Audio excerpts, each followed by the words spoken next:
Good morning, everyone. This meeting is called to order. Mr. Troman, has anyone signed up for public comment? Thank you very much. Good morning, Ms. Miller. Good morning, sir.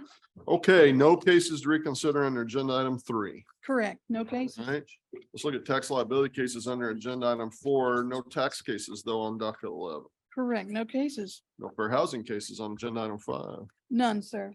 On agenda item 6, we have no wage claim cases on docket 11 pulled for any additional discussion. Correct. None pulled for discussion, but you should have received the wage claim short form dissent list for docket 11. I move we accept staff recommendations on the remaining wage claim cases on docket 11. I second the chairman's motion, except for the cases on which I'm dissenting as reflected in the wage claim short form dissent list for docket 11. And I concur with Chairman's motion, except for those cases on which I am dissenting as reflected on wage claim short form dissent list for docket 11. Motion passes with the exceptions noted. Thank you. Thank you. Let's move to agenda item 7 in consideration of unemployment insurance cases on docket 11. Please proceed when you are ready. Case number 302-8956, Commissioner Demerson. The appeal tribunal decision should be modified. First, it did not dispute the validity of the claim issue. As to the job separation, the claimant stated that due to COVID, his hours were reduced. Since the claimant's hours were reduced due to COVID, he should continue to be qualified for benefits, but the employer's account should be protected from charge due to disaster. We should therefore modify the AT decision, valid claim, no misconduct, no chargeback, disaster. I could agree with that. The reduction in hours was caused by a COVID-19 disaster to protect the employer's account. Modify the AT, valid claim, no misconduct, chargeback, disaster. The chargeback or no chargeback, sir? No chargeback. Thank you. Yes, ma'am. I agree. We have a unanimous decision.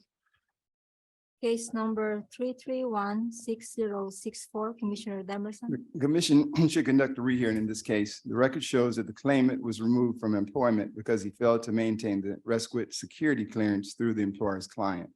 Since the record was inadequately developed to ascertain whether the security clearance was required under law for the claimant's continued employment, we should conduct a rehearing to determine whether the claimant's separation was a result of an operation of law.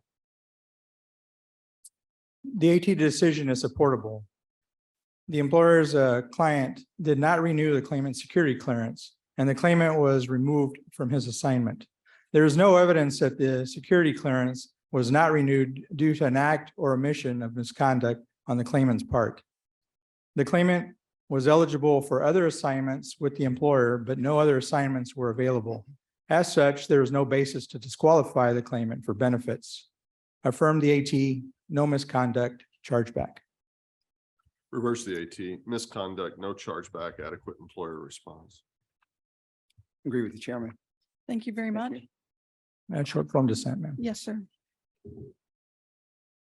Case number 331-6107, Commissioner Demerson. The commission should conduct a rehearing in this case. The employer, in its appeal to the commission, alleged that they had a witness who was prevented from testifying at the AT hearing. In addition, the employer stated that they had a firsthand witness who could provide critical information about the claimant's separation. Since testimony from the employer's additional witness is critical to determine the facts surrounding the claimant's separation, the commission should conduct a rehearing to allow the employer's additional witness to provide testimony about the claimant's separation. The decision is correct. The employer's discharged the claimant because they believed that she had created an unnecessary mileage reimbursement. The claimant has provided firsthand testimony that she traveled to the employer's other location to collect training materials at the direction of her supervisor.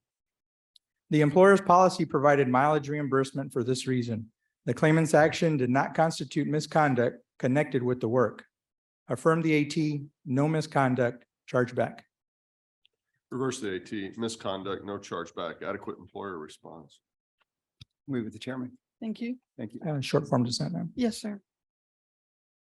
Case number 332-4911, Commissioner Demerson. We should reverse the appeal tribunal decision. The claimant acknowledged that the employer's zero tolerance policy on fighting at the workplace. The claimant was terminated when the employer's investigation revealed that he had physically assaulted a coworker at the employer's job site. Since the employer's investigation, along with the claimant's sworn testimony, revealed that the claimant violated the employer's zero tolerance policy by fighting at the workplace, the claimant's actions arose to misconduct. As such, we should reverse the AT decision, misconduct, no chargeback, adequate employer response. The decision is correct. The claimant was discharged for fighting at work. The evidence establishes that other parties initiated the physical contact and the claimant was defending himself. The claimant defending himself is not misconduct connected with the work.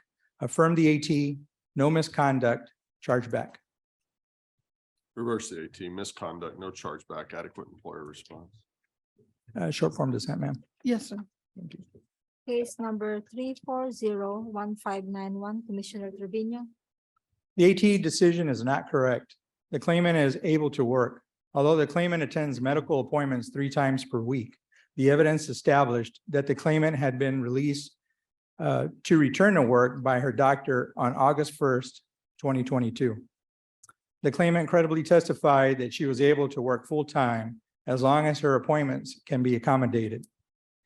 She is willing to work nights and weekends and has experience working remotely in the position that offers flexible hours. The claimant also presented evidence of making diligent work searches, and she found a full-time job that started on January 2023. All this shows that the claimant was able to work full-time. Reverse the AT, claimant able to work beginning 8/14/2022. The appeal tribunal decision should be affirmed. The evidence in this case indicates that the claimant had personal commitments that prevent her from being able to accept full-time work in her usual occupation. Her ineligibility should therefore remain open. As such, we should affirm the AT decision, ability not eligible, beginning August 14th, 2022. Reverse the AT, claimant able to work.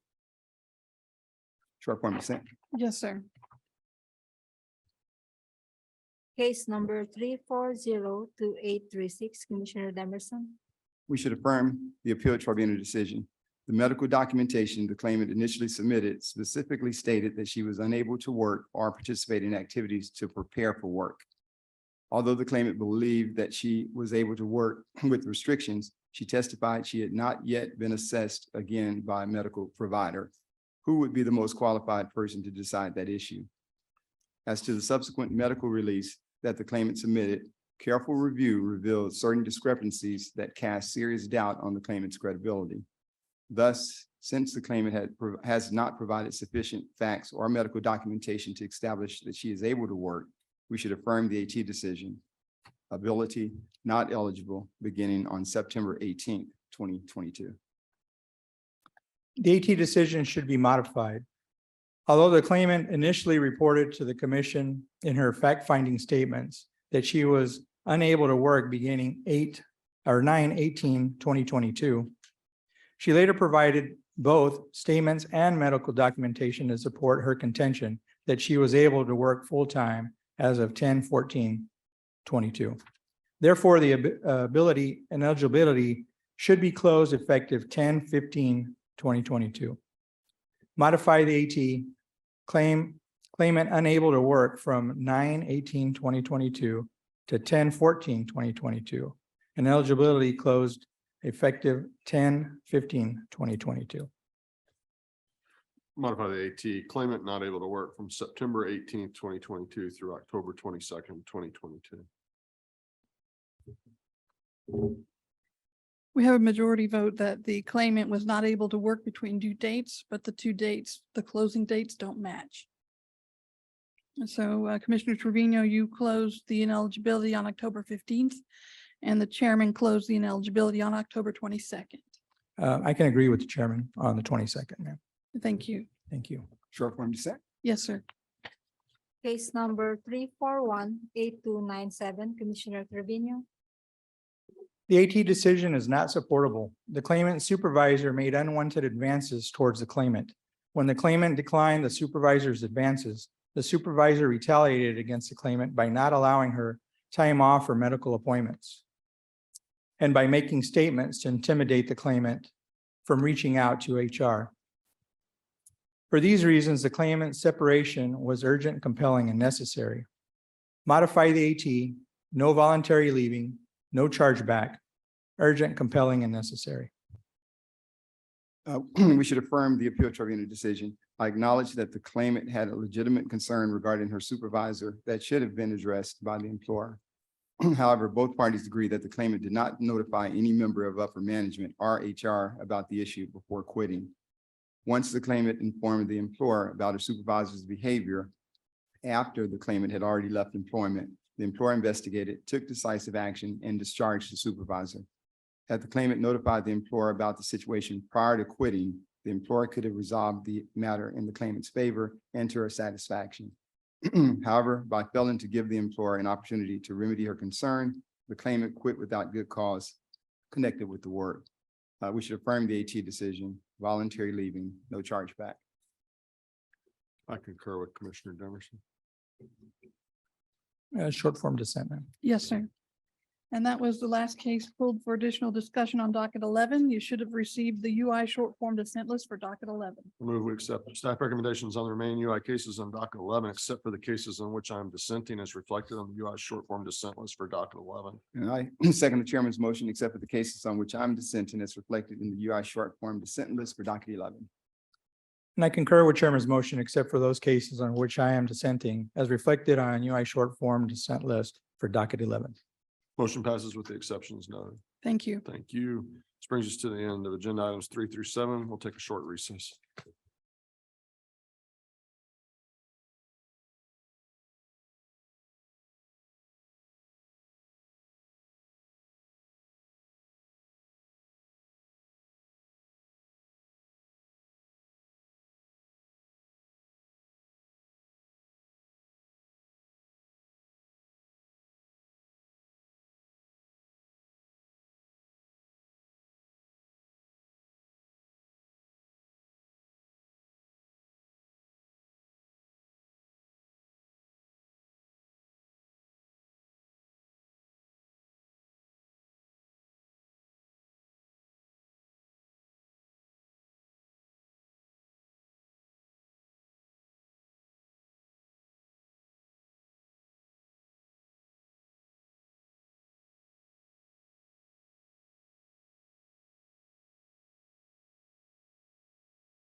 Courtney, are they Samoans this year or Caramel Delights? I can't remember what year we're on.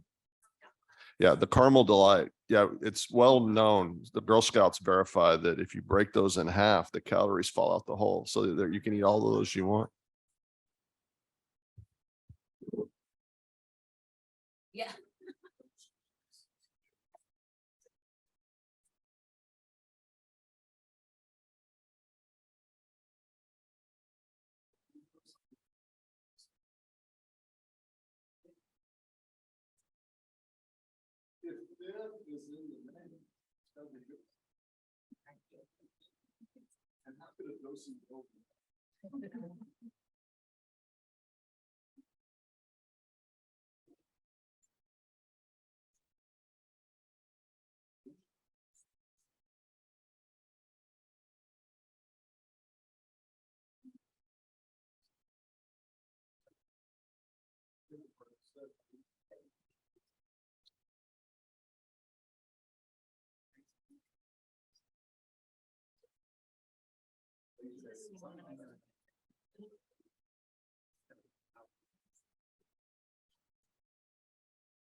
All right, let's go back here with agenda item 8, statewide rapid incumbent worker training pilot initiative.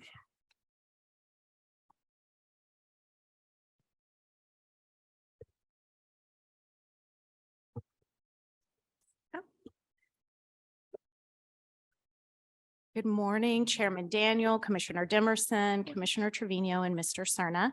For the record, I'm Mary York with Outreach and Employer Initiatives. Commissioners, states may currently use their statewide Workforce Innovation and Opportunity Act funds for incumbent worker training activities. Similarly, local workforce development boards are also able to provide incumbent worker training using formula funds through WIOA Adult and WIOA Dislocated Worker to serve employers in their area. To qualify as an incumbent worker, generally the worker must have an established employment history with the employer for 6 months or more. Additionally, incumbent worker training requires other funds to be leveraged. Before you today for your consideration is an incumbent worker pilot initiative, which would award grants to medium and large employers, a consortium of these employers, or their designee for the purposes of retaining a skilled workforce or averting the need to lay off employees. The proposed statewide program would allow employers operating in multiple areas of the state to receive training for their incumbent workforce, regardless of the location of their location or the capacity of the local board to support additional incumbent worker training. The pilot would launch later this month, and we anticipate an initial 60-day application period with awards ranging from $150,000 to $500,000. The initiative would allow staff to determine the demand and effectiveness for such a program at the state level. Therefore, staff recommends the commission approve up to $5 million of Workforce Innovation and Opportunity Act statewide funds to support a statewide rapid incumbent worker training pilot. This concludes my presentation, and I'm happy to answer any questions that you may have. Comments or questions? None here. And none here. Is there a motion? I move that we approve up to $5 million of Workforce Innovation and Opportunity Act funds to support a rapid incumbent worker training pilot initiative as described in the discussion paper and presented today by staff. I second the motion. We're unanimous. Thank you. Thank you. So agenda item 9, suspension of 40 TAC 805.41C.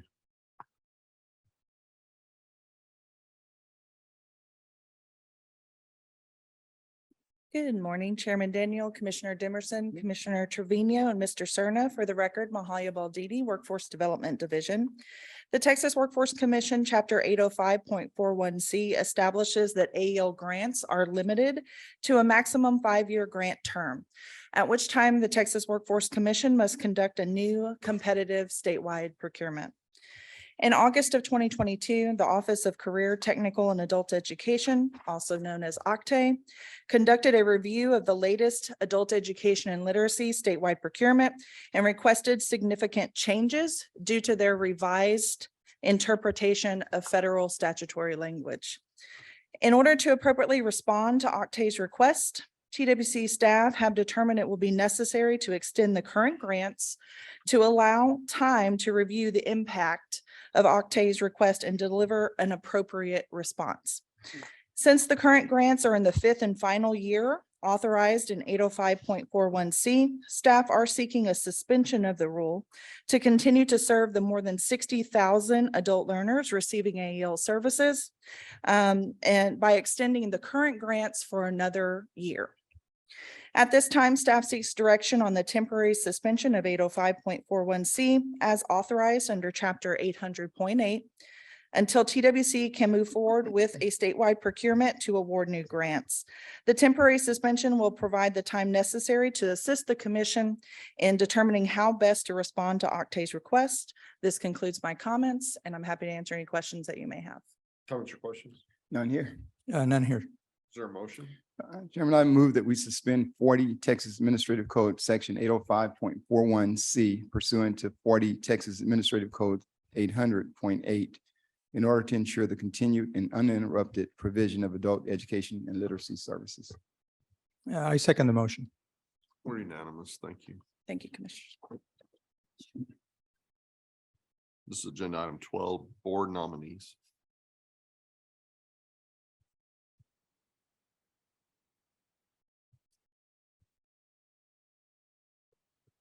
Good morning, Chairman, Commissioners, and Mr. Cerner. Excuse me, Mr. Cerner.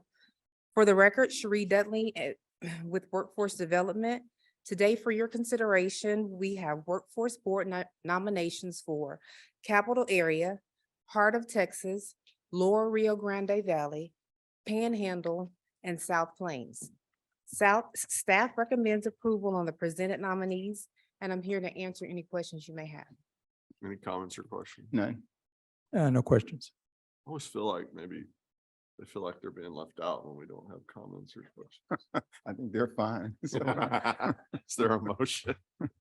Chairman, I move that we approve the local workforce development board member nominees presented today for the following workforce solutions, workforce areas: Workforce Solutions Capital Area, Heart of Texas, Lower Rio Grande Valley, Panhandle, and South Plains. I second the motion. It's been moved and seconded. We're unanimous. Thank Thank you. you.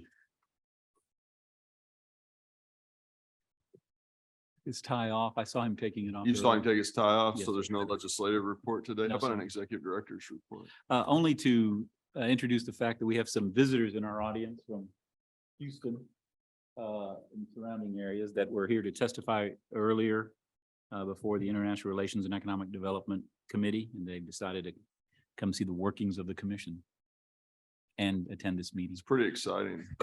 The commission meetings. And I have no other report. That's it. That's it. On that note, You're telling the truth. on that note, I'm was done, it. sir. Is there any other order of business to come before the commission? I'd like to welcome our guests as well. Glad to be with Juliet. I'll be in your community on Friday, so. Yeah, myself as well. I just met them this morning and I'd like to thank them for attending the meeting. And hopefully we can still visit after our meeting too, if y'all have time. Thank you. Perfect. All right. Is there a motion to adjourn? So moved.